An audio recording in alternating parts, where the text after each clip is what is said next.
이번 방송에서 제공하는 투자 정보는 투자 판단에 대한 조언입니다.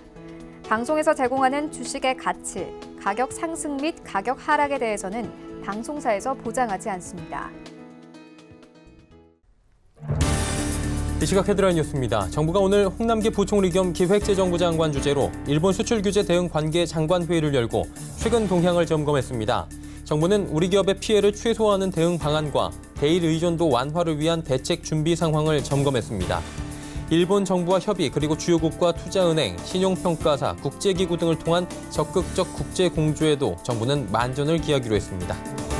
올해 일본의 수출 증가율이 내리 마이너스를 기록한 것으로 나타나 이 같은 극심한 수출 부진 속에 일본 정부가 한국의 수출 규제를 단행한 데 대해 비판하는 목소리가 나옵니다. 일본의 수출은 지난 1월 마이너스 8.4%를 기록한 이후 달마다 지난해 같은 기간에 비해 감소세를 보여왔습니다. 이에 따라 입헌민주당의 후쿠야마 데스로 간 사장은 한국에 대한 무역 보복은 국익상 마이너스라고 지적했고 아사히 신문도 경제 보복은 일본 기업에도 피해가 돌아오는 극약 조치라고 비판했습니다. 국제신용평가 회사 피치는 미국의 중앙은행 연방준비제도가 올해 기준금리를 한 차례만 내릴 것으로 전망했습니다. 피치는 연준이 7월이나 9월에 열리는 연방공개시장위원회에서 금리를 0.25%포인트 내린 후 추가로 인하하지 않고 동결할 가능성이 크다고 내다봤습니다.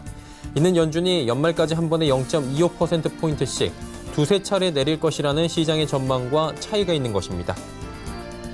스티븐 무누신 미국 재무장관은 중국과의 무역 협상과 관련해 이번 주 중국 측과 또 다른 주요급 통화를 가질 것으로 예상한다고 밝혔습니다. 무누신 장관의 이런 언급은 미국과 중국이 여전히 대면 협상을 재개하기까지에는 이견을 해소하지 못했다는 뜻으로 풀이되고 있습니다. 시청자 여러분 안녕하십니까. 오늘장 내일장 일부 출발하도록 하겠습니다. 서정덕입니다. 양시장이 반등은 해주고 있는데 반등 폭도 크지 않고요. 시장의 상황도 여전히 녹록지 못합니다. 어쩔 수가 없다라는 평가가 나오고 있는 시장이고요. 실적 장세로 돌아서긴 했는데 실적보다 아직까지도 일본과의 무역 분쟁 부분이 더 크게 주목을 받을 수밖에 없는 상황입니다. 뚜렷한 시장의 모멘텀이 없습니다. 그러다 보니 작은 수급의 변화에도 시장 지수가 휘청거리는 모습이 지금 보여지고 있습니다. 일단 무역 분쟁 부분은 더욱더 강하게는 아니지만 조금씩 더 격화가 되고 있는 상황이고 이에 따라서 수급의 부담도 지금 있는 상황입니다. 코스피는 전체적으로 보합권 이상에서 시총 상위주들이 움직여주고 있는 상황이고요. 코스닥은 지금 전체적으로 제약바이오 대형주의 기술적 반등은 나옵니다. 근데 엔터 업종이 오늘 조정을 좀 받고 있고요. 거래소 쪽은 지금 운송장비, 현대차 관련 종목들이 낙폭이 좀 큰 상황입니다. 이번 주는 통화정책의 변곡점입니다. ECB 그리고 FOMC 그리고 한은까지도 통화정책 방향성이 어느 정도 확실하게 나오는 부분도 있고 일본과의 무역 분쟁 추이도 지켜봐야 되는 쉽지 않은 상황입니다. 하나하나 체크하도록 하겠습니다. 이 시각 시황 변동 상황부터 짚어봅니다. 자, 코스피 지수가 2086.78포인트에 현재 거래가 되고 있는 상황입니다. 상승폭이 크진 않은데 강보합권 수준에서 여전히 움직여주고 있는 상황입니다. 하루의 흐름 보시면 코스피 같은 경우에는 장 초반에 좀 좋았습니다. 어제하고 비슷합니다. 장 초반에 지금 갭으로 살짝 띄우는 듯 출발을 하다가 쭉 빠져 내려왔고요. 이후에 조금씩 올라오면서 시장이 점차 안정화를 찾는 모습들이 보여지는데 지금 시장의 동향은 이렇습니다. 장 초반에 전일 워낙에 많이 빠졌고 시장이 메리트라고 하면 많이 빠진 부분밖에 없기 때문에 싸 보인다. 그리고 장 초반에 수급이 좀 들어오면서 눈치를 봅니다. 작은 수급에도 이렇게 올라간 뒤에 중국 시장 개장 뒤에 개장 전에 여러 가지 또 이슈들을 체크하면서 살짝 던질 부분을 던지면서 지수가 밀리고요. 이후에 중국 시장 개장 뒤에 눈치 보면서 조금씩 올라오는 모습이 포착되는 전형적인 눈치 보기 장세가 이어지고 있는 겁니다. 수급 주체 보셔도 수급도 어제하고 비슷합니다. 어제하고 정반대네요. 외국인만 사고 기관, 개인은 팝니다. 어제는 기관만 사주고 외국인이 팔고 개인도 파는 모습이었는데 오늘 같은 경우에는 기관이 현재 매도로 전환을 했고요. 금융투자가 71억 원 사지만 연기금이 287억 원이나 팔고 있는 상황입니다. 상승장에서 개인은 어제 좀 강하게 샀는데 오늘 또 1259억 원이나 매도 처리하고 있습니다. 다음 살펴보도록 하죠. 시총 상위주들. 일단 삼성전자와 SK하이닉스는 버텨줍니다. 그러다 보니 지수가 더 밀리진 않는데 보시면 현대차 밀리고요. 뒤에 기아차, 현대모비스도 같이 밀리는 걸 볼 수 있습니다. LG화학 올라오는데 2차전지 관련 소재 업종들은 오늘 전체적으로 오랜만에 반등에 성공하는 모습들 보여지고요. 6위부터 10위 종목들입니다. 자, 보시면 셀트리온이 반등에 성공합니다. 신한지주, 포스코 올라오는 가운데 현대모비스와 SK텔레콤은 빠집니다. 자, 다음 살펴보도록 하죠. LG생건 올라오는데 오늘 뭐 화장품 관련주들은 조금은 괜찮은 모습들이 보여지고요. 네이버, KB금융, 삼성물산 소폭씩 올라옵니다. 삼성바이오로직스는 오늘도 큰 변동이 없네요. 코스닥 시장입니다. 673입니다. 일단 코스닥 상승 쪽에서 지금 하락으로 전환을 했는데 이게 한 15분 사이에 이 정도로 전환이 된 겁니다. 하루간의 흐름 보시면 극명하게 그래프로 보입니다. 비슷하죠? 679까지 올라갔다 쭉 눈치 보다가 어느 정도 버텨주다가 거래소하고 다른 건 지금 한 1시 40분 이후부터 지금 빠지기 시작해서 한 번에 그래프가 고꾸라지는 모습이 보여집니다. 673까지 지금 저점 부근까지 하회하고 있는 상황입니다. 수급 주체 확인해 보도록 하죠.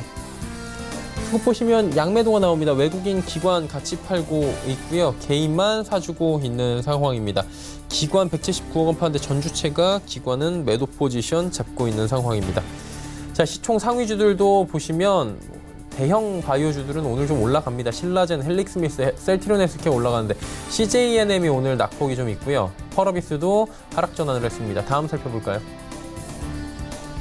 메디톡스가 큰 폭의 상승이 나옵니다. 하지만 같은 섹터 슈젤은 쉬어가고요. 스튜디오 드래곤, KMW, SK머티리얼즈 빠지는데 반도체 소재 업종들은 지금 종목별 장세입니다. 어제까지 올라오던 SK머티리얼 좀 잠시 쉬어가고 5G 관련 종목들도 이번 주 내내 올라오다가 어제도 상승이 나왔죠. KMW 오늘 살짝 쉬어가고요. 스튜디오 드래곤은 장중에 낙폭을 지금 줄이는 모습이긴 한데 7만 원 부근에서 지금 계속해서 공방 벌이고 있는 상황입니다. 다음 살펴보죠. 파라다이스 낙폭이 좀 있습니다. 셀트리온 제약, SFA, 에코프로, BM 올라오는데 에코프로의 BM 같은 경우에도 2차 전지 관련 종목도 전체적으로 좋다라고 언급을 해드렸습니다.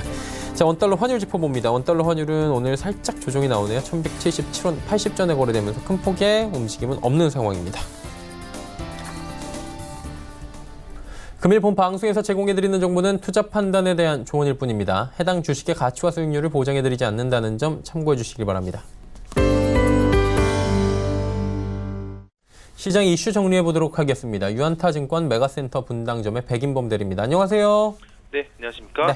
오늘 시장 같은 경우에도 뭐 큰 이슈로 움직인다기보다는 수급 자체가 좋지 않고요. 거래량도 많지 않은 것 같은데 주로 어떤 이슈에 지금 움직이고 있죠? 네, 앞서도 간략히 말씀해 주셨긴 했지만 견조한 6월 중국 경기 지표에도 불구하고 일단 불확실성 계속 상존하는 가운데 2분기 실적 시즌과 더불어 일단 7월 금통위 등을 앞두고 시장 전반적으로 관망세가 우세한 상황입니다. 일단 그 안에서 여전히 개별 종목 장세로 좀 주가 차별화가 진행 중인 점이 여전히 좀 특징적이다라고 보시면 될 것 같은데요. 일단 오늘 시장 일부 업종 내에서도 최근 2차 전지 관련주들의 상승세 오늘 역시도 계속 눈에 띄는 모습입니다. 일단 최근에 이런 반등에도 불구하고 소폭 주가 조정은 좀 있을지언정 상승 추세는 좀 이어질 것이다라는 가정을 좀 해볼 수가 있을 것 같은데요. 우선 장기간 진행된 주가 조정 이후에 반등인 점에 주목을 하시면 좋겠습니다.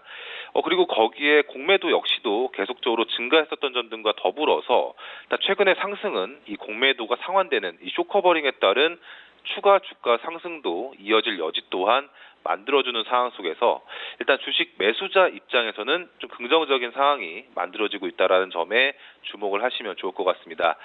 그리고 잘 아시다시피 중국의 보조금 정책 변화에 따라서 국내 업체 중국 시장에 좀 진입할 여지가 생겼다라는 점. 또 그리고 하반기 글로벌 전기차 수요 증가 등에 따른 실적 기대감 여전히 유효한 모습입니다. 그리고 관련 업체들 증설에 따른 스케줄 하반기를 기점으로 이런 증설 효과가 좀 나타날 여지가 있다라는 점 등은 관련 업체들에 대한 관심이 좀 유효한 구간이다라고 판단을 하고 있고요. 2차 전지 관련주들 내에서 일부 종목 같은 경우에는 한일 분쟁 관련한 수혜 들어서 최근 급등이 나오고 있긴 하지만 이들 종목과는 별개로 그 전통적인 2차 전지 소재 업체들 LNF, 에코프로, BM 등 이 소재 업종을 중심으로 한 대응 전략 세워보시면서 주가가 조정 시 다시금 일부 진입하시는 시나리오 계속 세워가시면서 하반기 투자 전략에 있어서 2차 전지 섹터 다시금 유효한 섹터로 인식될 수 있다는 점 참고하시면 좋겠다 말씀드리겠습니다. 자, 2차 전지 소재 관련 이야기도 짚어주셨고 다양하게 좀 말씀을 해주셨는데 이외에도 저희가 지켜볼 만한 이슈들이 있습니까? 네, 일단 제약바이오 업종 어쩔 수 없이라도 계속 관심을 기울일 수밖에는 없는데요.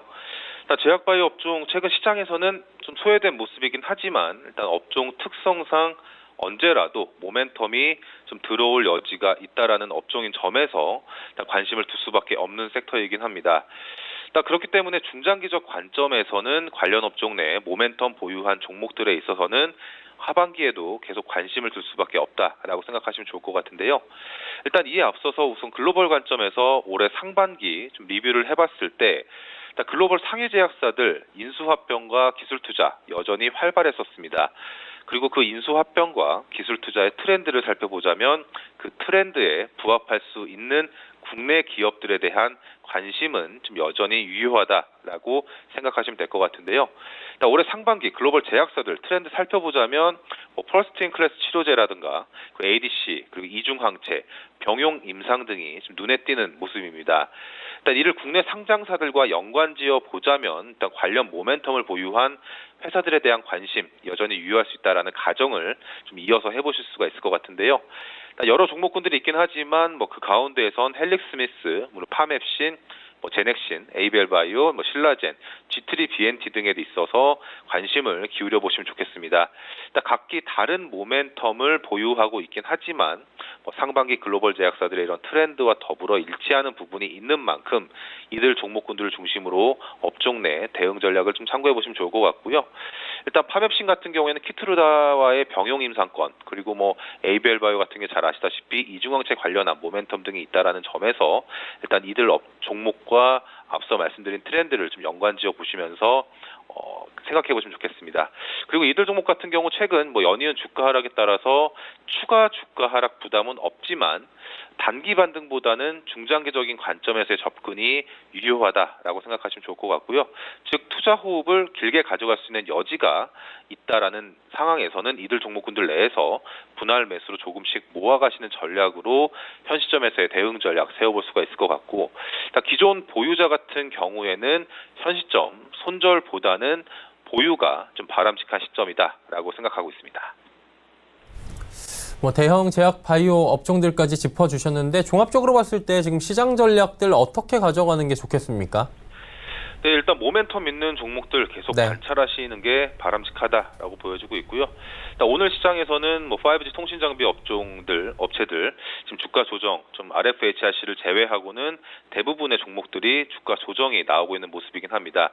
일단 조정이라기보다는 사실상 좀 최근 급등에 따른 숨고르기다라고 생각하시면 좋을 것 같은데요. 5G 관련해서 주가 고점 논란도 일부 있는 점도 사실입니다. 하지만 이러한 우려 속에 주가는 좀 상승 추이를 계속 보일 수 있는 여지가 크다라고 생각을 하고 있고요. 하지만 이런 업종 내에서 마찬가지로 옥석 가리기는 필요하다라고 생각하고 있습니다. 간단히는 포인트는 업종 내 1위 업체라든가 그리고 국내뿐 아니라 글로벌 수요가 있는 업체들 위주로 좀 종목을 압축해 나가시는 전략을 세워보심이 바람직하다라고 생각을 하고 있고요.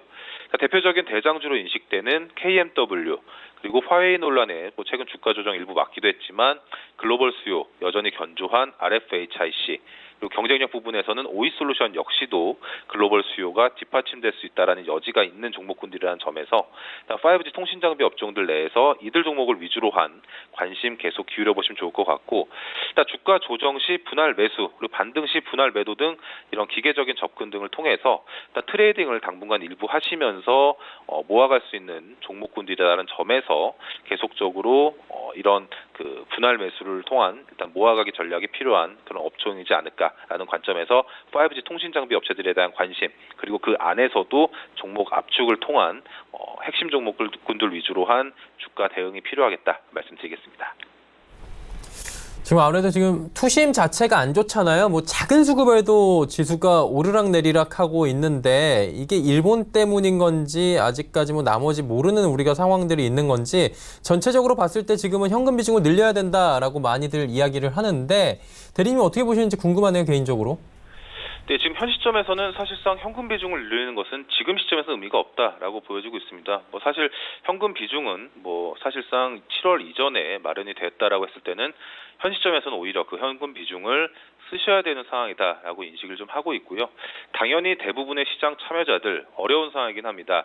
현 시점에서 현금이 비중이 있다라고 하면은 당연히 좀 고마운 일이긴 하겠지만 현금 비중이 없는 상황에서 무리하게 현금 비중을 만드시기보다는 현 시점에서는 어느 정도 시장이 좀 하방을 다지고 다시 한번 좀 들어올릴 여지가 좀 있기 때문에 차라리 좀 반등을 좀 보시면서 반등 이후에 좀 뭐 매도를 한다라든가 그런 식으로 현금 비중을 일부 마련해 나갈 수 있으시면 좋겠지만 현재 시점에서는 현금 비중에 대한 생각보다는 종목 압축과 모멘텀이 있는 종목군들의 시장 압축이 좀 필요한 전략이 그러니까 어떻게 보면 종목을 압축해 나가시면서 갈 수 있을 만한 종목과 업종에 집중하시는 전략이 더 효율적이다라고 생각을 하고 있습니다. 네, 시장 전략들까지 자세히 하나하나 들어봤습니다. 오늘 말씀 잘 들었습니다. 네, 감사합니다. 연타증권 메가센터 분당점의 백인범 대리와 함께했고요. 이슈 칼럼 이어집니다.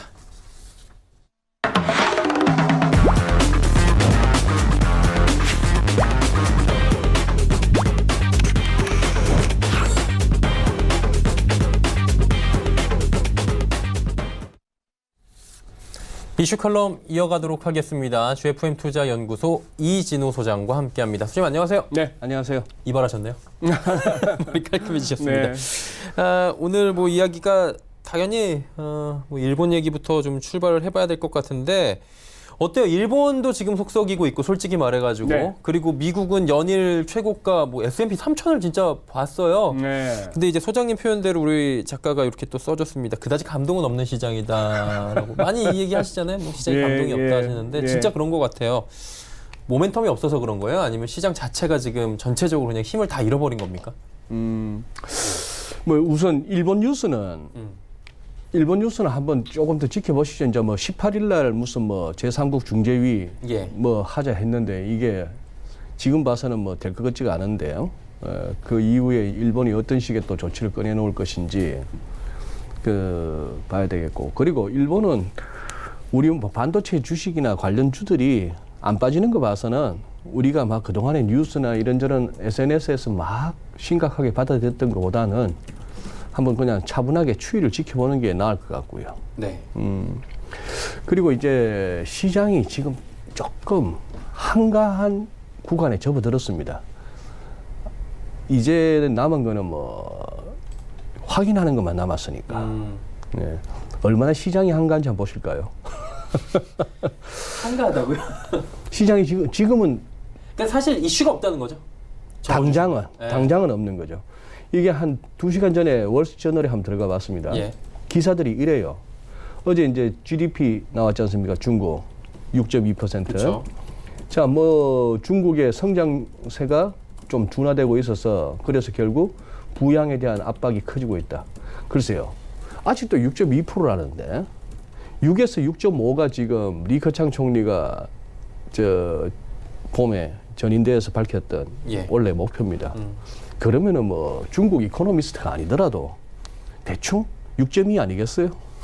대충 그렇게 나오는 거죠. 뭐. 6에서 6.5 사이인데 6.5라고는 말하기는 뭐 할 거고. 그렇죠. 그 중에 제일 낮은 6 하기도 그러고. 그러면 6.2냐 6.3이냐 할 것 같으면은 상식적으로 지금처럼 저렇게 뭐 미국하고 티격태격거리고 여기저기 공장 문 닫는다 소리 들리고 뭐 캐파 막 줄이 들고 있다 이런 소리 나오는데 6.2가 맞겠죠. 예. 실제 6.2인지 아닌지는 모르겠고.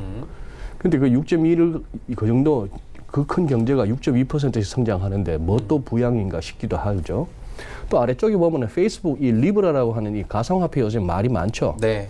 뭐 22쪽에서도 그렇고 트럼프 대통령까지 나서가지고 이건 돈도 아니다. 이거는 규제가 필요하다 이런 얘기고. 뭐 가운데 이렇게 보니까 제목이 그러네요.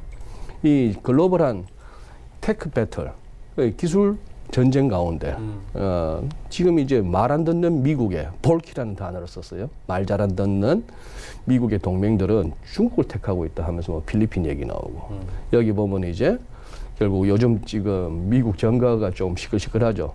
초선 의원 4명 여자들 예. 민주당에 펠로시하고 각을 세우다가 여기에 대했고 또 트럼프 대통령이 또 트위터로 공격하다 보니까 이거 갖고 이제 인종차별이다 아니다 말이 나오고 뭐 그런 정도. 뭐 아폴로 뭐 숨은 히어로가 있었다 소프트웨어 이런 정도의 한가합니다. 별게 없네요 진짜. 우리 코스피는 이것만 보시면 될 것 같아요. 2135포인트도 올라서느냐 그러면 이 구름대 두터운 구름대 상단입니다. 예. 그 전에 이렇게도 한번 생각해 보실 수 있죠. 이 지금 고점은 고점끼리, 저점은 저점끼리 차트에서 이렇게 그어두는 습성은 필요하신데요. 그것은 항상 중요한 기술적 저항 내지 지지 구간을 형성하니까. 지난번에 올랐었던 이 구간, 이게 지금 조금 보면은 꽤 시기적으로 한 3, 4주 걸쳤던 구간이긴 합니다만 예. 이게 좀 과했다 하는 것이죠. 결과적으로 보니까. 네. 이제 그런 상황이고 푹 꺼지는 상황이었는데 그러다 보니까 사실은 이 선이 정확한 선이었다는 얘기입니다. 예. 처음에 이 선이 정확했던 것이 그렇게 막혔는데 이거 올라설 수 있느냐? 지금 굉장히 중립적이에요. 시장 기술적 보조 지표들은 보면 중립적입니다. 예. 여기서 빠져도 한 판, 올라도 한 판이라는 얘기죠. 그렇죠. 우리 환율 지난 4월 25일 날 발생했던 이 갭, 4월 25일 날 1분기 GDP 마이너스 나왔다는 그 발표 나왔던 때, 예. 그 이후 5월 5일 날 무슨 트럼프 대통령이 파토 나서 이제 무역 협상, 예. 그러면서 쭉 올라갔던, 그래서 1196원대까지 올라갔던 환율, 이렇게 해서 또 갭은 채우고 나서 바로 돌고 있는데 이 안에서 좀 놀아야겠죠. 이 구름대 안에서. 그렇죠. 자, 여기서 그러면 이 선을 뚫느냐, 이 우하향하는 이 추세선을 갖다가 지금 앞으로 뚫느냐를 갖다가 확인해야 되는 상황. 국채 선물 한번 보시죠. 국채 선물 3년 국채 선물 KTB니까 이 국채 선물 차트 자체는 채권 가격이 쭉 이렇게 올라가고 있다는 얘기가 되겠죠. 그렇죠. 그만큼 우리도 전 세계적인 흐름과 마찬가지로 국채 수익률로 대변되는 금리가 낮아지고 있는 중입니다. 자, 예. 여기서 금통이 그럼 금리 한 번 더 낮춰주면은 내일 모레 그럼 뭐 여기서 더 올라갈 수 있나? 아니면 이 정도에서 그러면 또 차익 실현해야 되나? 이 고민을 해야 되는 이제 그런 정도의 지금 시장 상황이죠. 지금은 이제 딱히 시장이 여기서 바로 움직일 만한 모멘텀은 부족하다고 볼 수 있는 거죠. 결론적으로 보자면 딱히 뭐가 없다. 지금 현재로서는. 예, 지금 딱 오늘 지금 이 시각 시장으로 예, 보면은 뭐 그렇습니다. 올라갈 이유도 여기서 다 뭐 일일 이유도 그냥 네. 그대로 가는 뭐 고만고만한. 고만고만한. 그러니까 네. 지금 시장이 이렇게 재미가 없는 재미가 건데. 없는 거죠.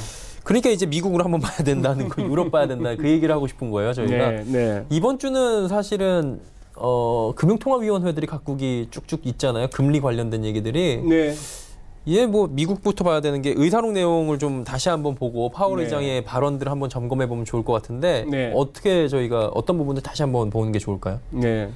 지난주 이 슬라이드를 보여드렸죠. 예. 지난주 화요일 날 제가 이 시간에 나와서 결국 수요일과 목요일 이렇게 되는 파월 의장의 의회 정언을 한번 주목해보자. 뭐 굉장히 터프 디시전이라는 표현을 썼죠. 파월 의장 상당히 힘든 결정을 내려야 될 것 같다 했는데 뭐 힘들지 않았습니다. 그냥 확 수그리니까 끝나더라고요. 7월 10일 날 하원 출석해서 한 얘기. 여기서 이제 키워드는 크로스 커런트 해서 역류라고 얘기하는데 결국 이제 미국은 좋은데 글로벌 경기가 좀 안 좋고 지정학적 리스크가 있고 무역 갈등이 있고 뭐 이런 식으로 해서 그래서 연준은 will act as appropriate. 적절하게 대응하겠다. 그래서 중앙은행가들이 저런 표현을 쓰면은 시장에서는 알아듣는 겁니다. 예. 아, 금리 결국 내리겠다는 얘기구나 하는 얘기입니다. 그 다음 날 상원에서는 이런저런 얘기들을 했어요. 이런저런 얘기들을 했는 가운데 두 번째, 중립금리가 우리가 생각했던 것보다 낮은 것 같다. 이 무슨 뭐 알스탁 해석하는 그 중립금리. 개념도 모호하고 애매하고 정확하게 어느 누가 그럼 중립금리가 얼마라고 장담할 수 있느냐 이렇게까지도 얘기할 수 있는 우리가 다루는 시장, 경제 뭐 이런 쪽이 늘 그렇게 애매모호함으로 가득 찬 곳이긴 합니다만 작년 10월 3일 날 중립금리까지 가려면 한참 멀었다. 우리 금리 인상 중립금리보다 한참 더 위로 갈지도 몰라라고 파월 의장이 죄송합니다. 까불었어요. 까불고 나서부터 장 빠지고 크리스마스 전까지 그렇게 빠지고 특히 12월 달에 트럼프 대통령하고 그렇게 각을 세우면서 한 번 더 12월 달에 금리 한 번 더 올렸다가 장 무너지고 예. 그거 지금 당장 후회하면서 1월 3일 날 인내할게요. 뭐 이런 식으로 돌아섰던 것이 한 열흘 만에 진짜 말 바꿨죠? 그랬죠. 네.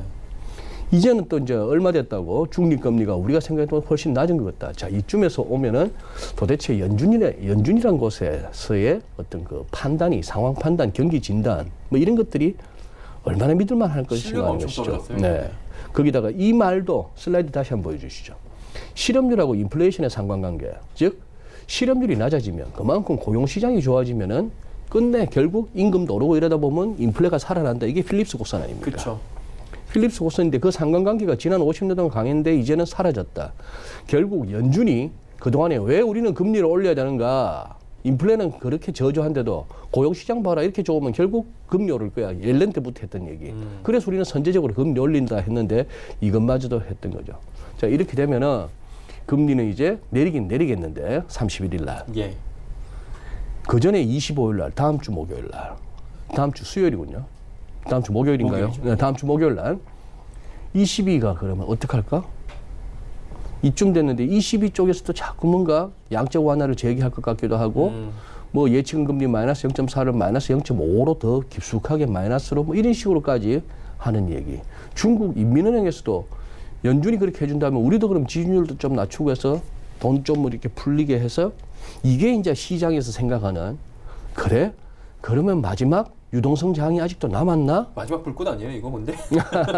자, 그런 생각을 이제 하게 되는 거고. 그렇다 보니까 당장 내일 모레 우리 금통위까지도 갑자기 이제 회자되기 시작하는 겁니다. 근데 지금 뭐 저희가 뭐 언론을 통해서 많이 알고 있는 내용이 우리나라 금통위에서는 단 한 차례도 미국 금리보다 선제적으로 반영을 한 적이 없었죠. 없다. 그러면 이번이 어떻게 보면 첫 기회가 될 수도 있다라고 역으로 생각하면 이야기가 그런 나오는데 얘기가 나오죠. 가능할까요? 이 부분이 좀 어려울 것 같은데 개인적으로는. 이제 그렇게 되면 이제 하나의 또 그걸 선례를 처음으로 남기는 남기게 거죠. 되겠죠. 예. 연준보다 앞서서 한번 움직여봤다. 만약에 꼭 한번 그러고 싶다면은 지금만한 찬스는 없어요. 왜? 이번 7월 말에 연준 금리 안 내리면 이상해집니다. 그렇죠. 그렇게 내리겠다 그래요. 연준도 이상해지고 시장도 이상해져요. 예. 시장도 크게 울 것 같습니다. 그때는 뭐 50bp까지 얘기하는 거는 좀 과한 욕심이고 시장에서 네네.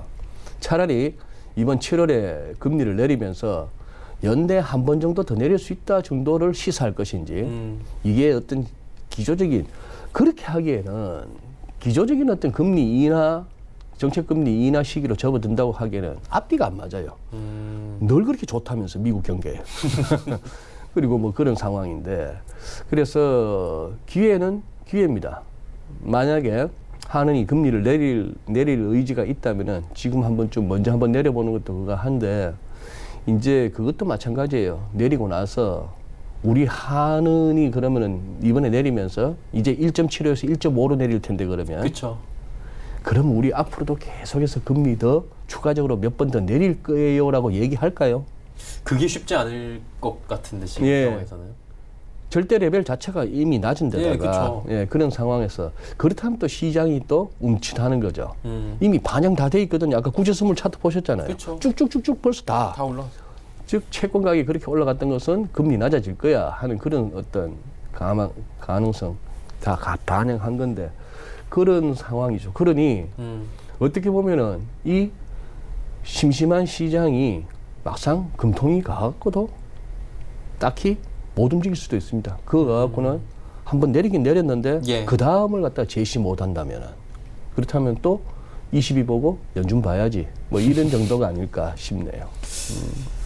일단 뭐 금통위를 좀 보긴 봐야 되는데 이주열 총재의 어떤 분들은 그러더라고요. 저기 이번에 존재감을 보여줄 큰 기회가 될 수 있다 이런 얘기도 나오고 있는데 네. 한 번도 해본 적이 없는 가본 적이 없는 길이기 때문에 어떤 길을 갈지는 한번 뭐 목요일 두고 봐야 될 것 같고 유럽은 어때요? 22는 좀 아까 말씀을 살짝 해주시긴 했는데 네, 그 22가 요즘 조금 묘합니다. 잠잠한 것 같기도 하고 잠잠한 것 같기도 하고 네. 살짝 우리 국내 언론에서는 잘 보도가 안 되지만 뭐 이렇게 보다 보면은 뭐 분우와 깨레 같은 집행이사 굉장히 영향력 있는 인물이거든요. 예. 이 양반 최근 발언 보면은 뭐 거의 22도 추가적으로 예측 금리 더 낮추고 양적 완화 뭐 이런 식으로까지도 시장의 기대가 커졌는데 예. 과연 그렇게까지 너무한 거 아니냐 하는 식으로 했고 살짝 제동을 걸기도 하는 그래서 이런 생각을 하는 겁니다. 이 자주 드는 비유인데요.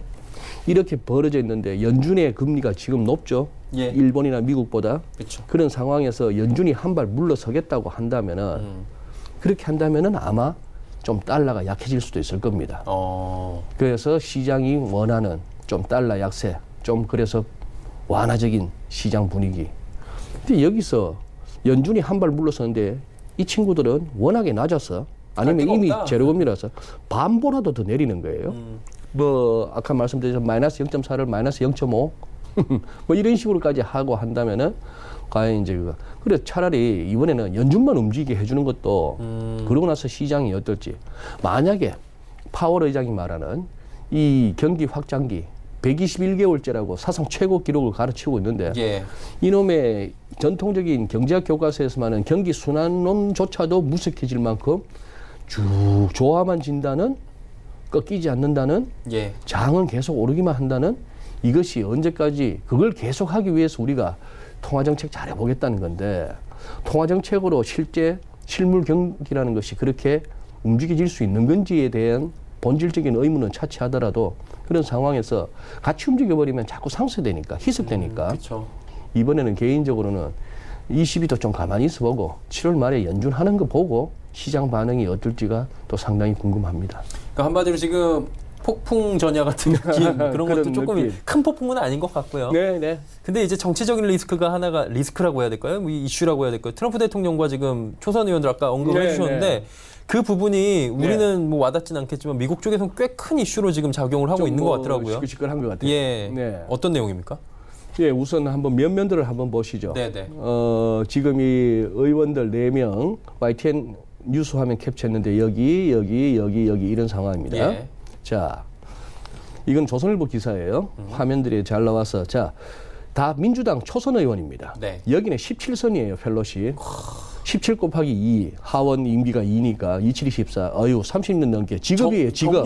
공무원 정년이 넘는데? 예. 직업입니다, 펠로시. 자, 여기는 이 4인방 중에 리더격이에요. 예. 코르테스 의원.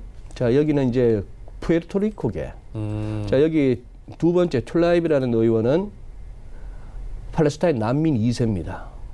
그 다음에 여기 세 번째 오마르 의원 여기는 태어나기를 소말리아에서 태어났어요. 태어나기를 소말리아에서 태어났고 무슬림이고 여기는 이제 하원에서 첫 흑인 의원이에요. 상징적이네요. 뉴욕, 미시간, 미네소타, 매사추세츠 다 이제 뭐 주로 봐서는 만만치 않은 주들인데. 그렇죠. 네. 여기서 이제 펠로시 하원 의장이 트럼프한테 협조를 해가지고 저 뭡니까 그 이민 관세 관련한 예산을 갖다가 그걸 갖다가 협조하는 차원을 했더만 이 4명이 그 트럼프 도와주는 정책 하지 마라 이런 식으로 이제 얘기가 된 거죠. 네.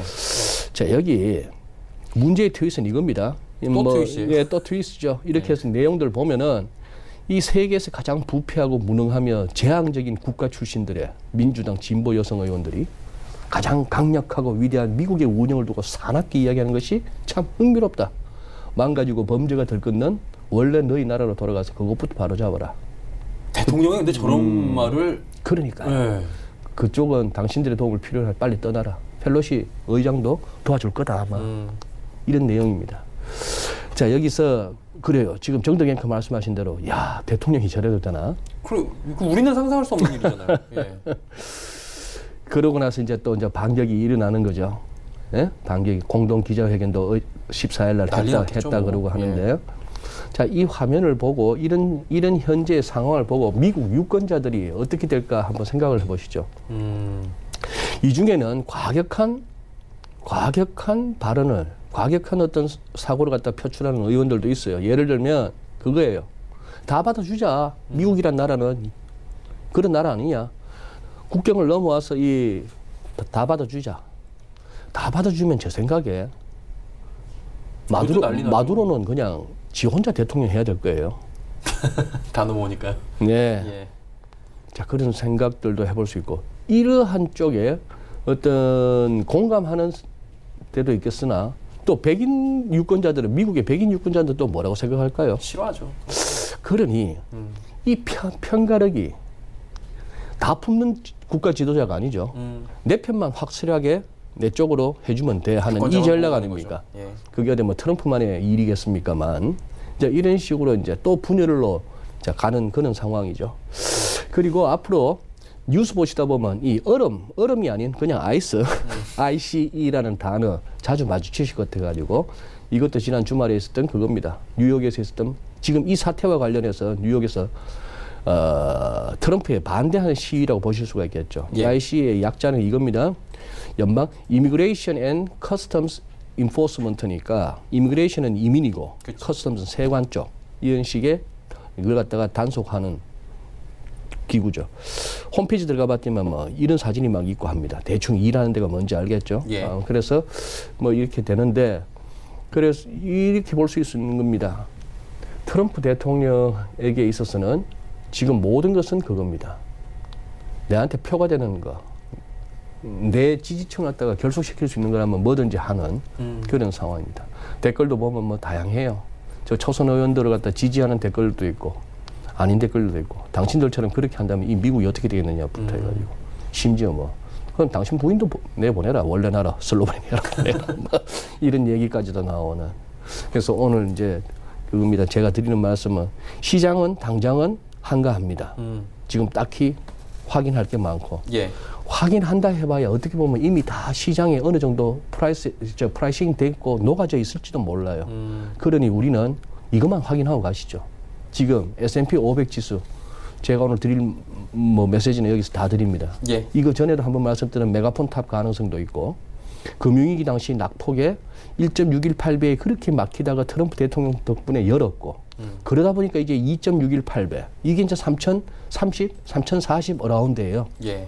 지금 얼마 안 남았거든요. 그쵸. 이미 지금 3014포인트인데 어제 마감이 가려면 이거 오늘 내일 중에 갈 수도 있는 레벨이고 한데 이것이 이제 이게 다 아마 알고리즘에 다 입력이 돼 있을 겁니다.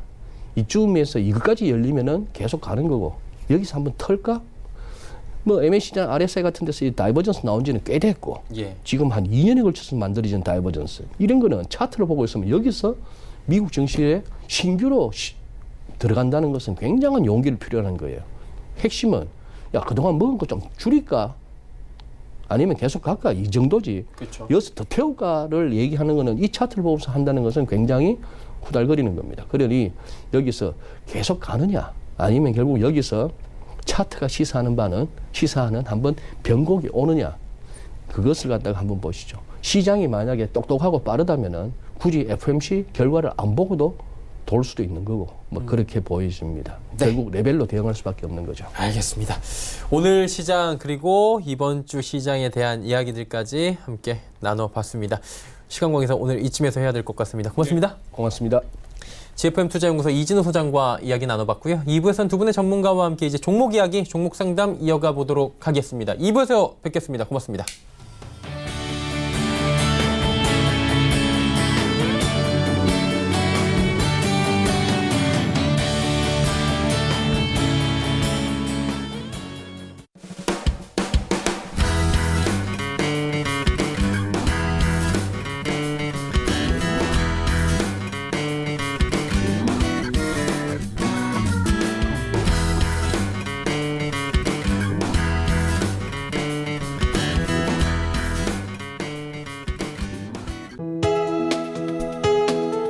본 방송에서 제공하는 투자 정보는 투자 판단에 대한 조언입니다. 방송에서 제공하는 주식의 가치, 가격 상승 및 가격 하락에 대해서는 방송사에서 보장하지 않습니다.